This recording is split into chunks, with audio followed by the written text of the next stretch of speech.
It was just an ordinary afternoon when 5-year-old Mariel Cruz decided to visit a friend's house nearby. Little did her family know, it would be the last time they saw her alive. Hours later, a community that usually buzzed with the laughter of children turned silent as the heartbreaking news spread. Mariel's body was found stuffed inside a sack, brutally strangled. But what shocked everyone even more was the identity of the killer, a 13-year-old boy caught on camera, coldly committing the unthinkable. What could drive a child to commit such a monstrous act, and why did he act so normal after taking an innocent life?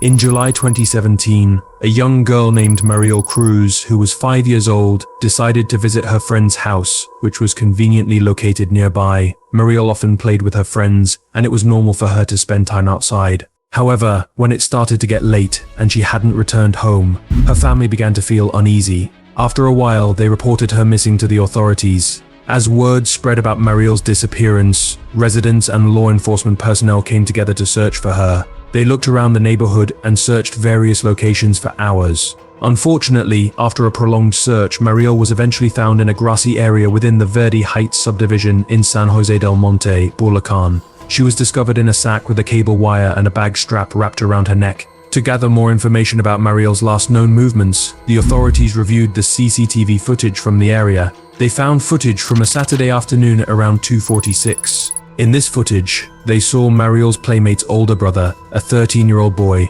walking with her and entering an abandoned house that belonged to a relative of his. After a few minutes, the footage showed the teenager coming out of the house, peering around to check for any nearby people. Then he went back inside the house. Shortly after, he emerged again, this time without a shirt and carrying a white sack. He walked towards a vacant lot, where he concealed Mariel's body. After doing this, he returned to the abandoned house, and then proceeded home. On his way back, he crossed paths with Mariel's mother, acting completely casual, as if nothing significant had happened. The footage revealed that Mariel seemed uncertain about going with him. Initially, he walked outside alone, glancing back to see if she was following. Noticing she was not behind him, he returned to the house to encourage her to join him, and eventually he convinced her. Investigators determined that Mariel had died from asphyxia due to strangulation with the wire, and there are injury marks in her anal area. Following the investigation, the 13-year-old boy confessed to the crime and his case was forwarded to the prosecutor's office. Because he was a minor, he was taken to the San Jose del Monte City Social Welfare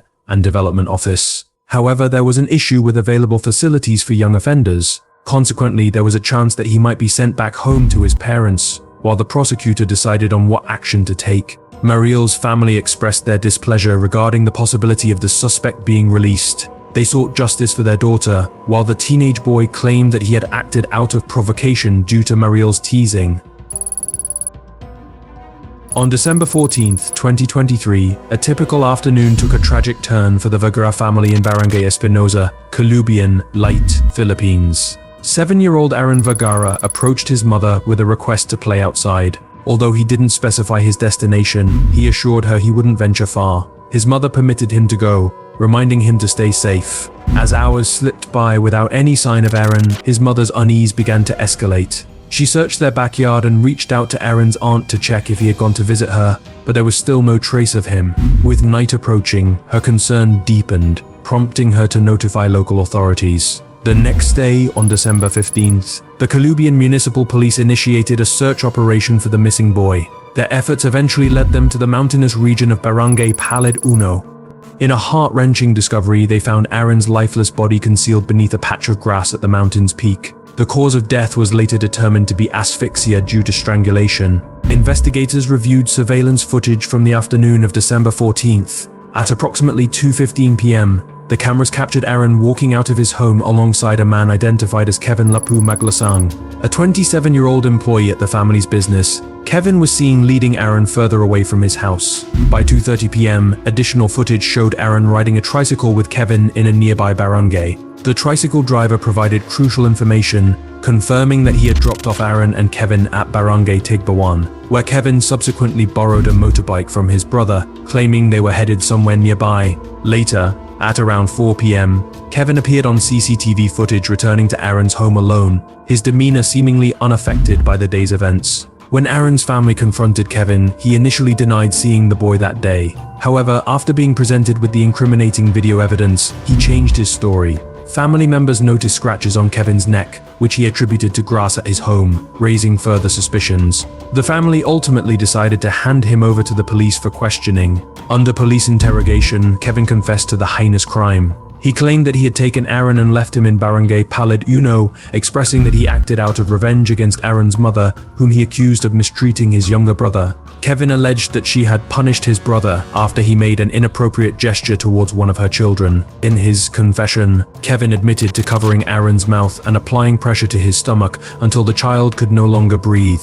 After committing the crime, he abandoned Aaron's body at the scene and returned to his employer's residence, as if nothing had happened. Authorities uncovered that Aaron had initially gone outside that day because Kevin had invited him to search for spiders in the mountains. Excitedly, Aaron brought along a matchbox to use as a makeshift spider container. The game of gagamba, or spider fighting, is a beloved pastime among Filipino children, where two spiders are placed at opposite ends of a stick, and the first to fall off 3 times is declared the loser, sometimes resulting in the defeated spider being eaten. In light of the overwhelming evidence and his confession, Kevin was arrested and charged with the murder of young Aaron. In March 2010, the tranquil life of a family in their suburban neighborhood was shattered when 41-year-old Soraya Tuaha disappeared without a trace. Her husband, 63-year-old Munawar Tuaha, reported her missing after she failed to return home from dropping their 2 young sons at school on March 23rd. Munawar claimed that he woke up around 6:30 a.m. but remained in bed due to illness, calling his workplace to inform them he would not be coming in that day. At 8 a.m., Soraya left to take their boys, ages 9 and 5, to school, and this was the last time anyone saw her. According to Munawar, he heard sounds of the door opening and closing later that morning, along with what he thought were conversations, but he dismissed them as normal. By 10 a.m., when he finally got out of bed, Soraya was still not home. He attempted to reach her by phone multiple times, all to no avail. After checking with her friends and neighbors without success, he picked up their children from school and brought them to a neighbor's house. Munawar spent the day searching the area for Soraya but returned home empty-handed. Concern escalated and Munawar reported Soraya's disappearance to the police a full 24 hours later. A significant detail emerged during the investigation the day prior to her disappearance. Someone had withdrawn $5,000 from their joint bank account. When questioned about the funds, Munawar claimed he had no knowledge of the withdrawal. Initially, investigators considered the possibility that Soraya had left her family for a romantic relationship.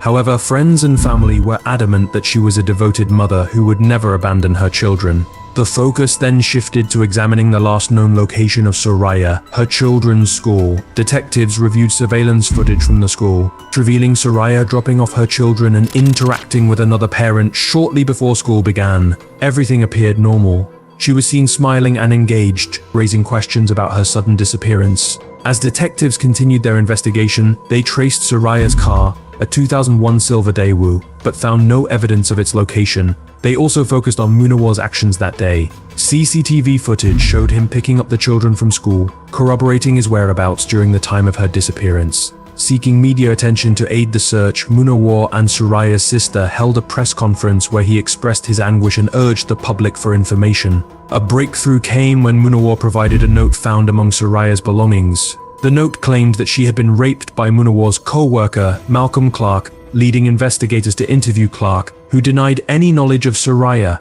Without evidence linking him to her disappearance, he was released. Investigators noted a concerning detail. The locations of Munawar's workplace and their home were close to Crystal Lake, where they began searching for further evidence. Surveillance footage captured Munawar's truck near the lake around the time of Soraya's disappearance. His behavior was suspicious as he looked around nervously before walking along the shoreline. Upon confronting Munawar about this footage, inconsistencies began to emerge in his account of the night Soraya vanished. Further investigation revealed that he had made a call to Soraya shortly before she disappeared, a detail that contradicted his initial claims of concern for her safety. Eventually, the pressure of the investigation became overwhelming. Faced with mounting evidence, Munawar confessed that a violent argument had escalated to a tragic end. In a panic, he admitted to disposing of Soraya's body in the lake, a shocking revelation that confirmed the investigators' fears and marked a tragic conclusion to the search for Soraya Tuaha. On August 19, 2014, a young man named Lucius Robbie embarked on a journey from Horseshoe Bend, Idaho, with the intention of attending his junior year at the University of Montana in Missoula. A native of California, Lucius had spent the summer working as a guide for a kayaking and rafting company. His vehicle of choice for the trip was a distinctive 1997 green Subaru Outback, which was outfitted with 2 rare kayaks secured to the roof, an orange Zet Raptor Creek and an orange Fluid Nemesis. Lucius informed his friends that he planned to camp at a picturesque location along the way, enjoying a night under the stars before arriving at the university for orientation the next day. However, when he failed to arrive at his destination, concern began to mount among his family and friends. This unusual silence prompted an extensive search effort, as those close to him feared something might have gone wrong. In the days that followed, volunteers joined law enforcement in combing the surrounding wilderness, hoping to uncover any sign of Lucius. As the search unfolded, family and friends highlighted how completely out of character it was for him to disappear without a trace, especially at such an important juncture in his life. The search teams utilized gas station surveillance footage from Garden Valley, Idaho, to track down Lucius's last known whereabouts. They identified his green Subaru with its California license plate 6CCP540 and traced his final cell phone signal to the town of Lowman, further narrowing their search parameters. The urgency of the situation intensified as search parties scoured the maps, calling for additional aerial support to help locate the bright orange kayaks that could lead them to Lucius. On August 28, 2014, over a week after he had gone missing, a privately contracted helicopter involved in the search made a significant discovery. The helicopter crew spotted the tip of Lucius's orange kayak nestled among the pine trees along an embankment off Highway 21. This grim finding led investigators to conclude that Lucius had been involved in a tragic accident. Upon further investigation, authorities determined that Lucius had been driving northbound on the highway on the day of his disappearance when his vehicle suddenly veered off the road. The Subaru fell down a 60-foot embankment and collided with several large pine trees. According to the county coroner, Lucius suffered immediate fatal injuries due to blunt force trauma to the head. Compounding the tragedy, the tire tracks that could have provided insight into the circumstances surrounding the crash were washed away and obscured by recent storms, making it challenging for investigators to ascertain the exact cause of the accident. The tragic loss of Lucius Robbie left a profound impact on his family and friends, marking a heartbreaking chapter in their lives as they mourned the loss of a vibrant young man with a promising future ahead. So this was today's video. Before you go, we have 2 more intriguing videos lined up for you. Will you dive into the next chilling tales? Click on one of the videos now and continue your journey with us. Don't forget to leave your thoughts in the comments below. We love hearing from you.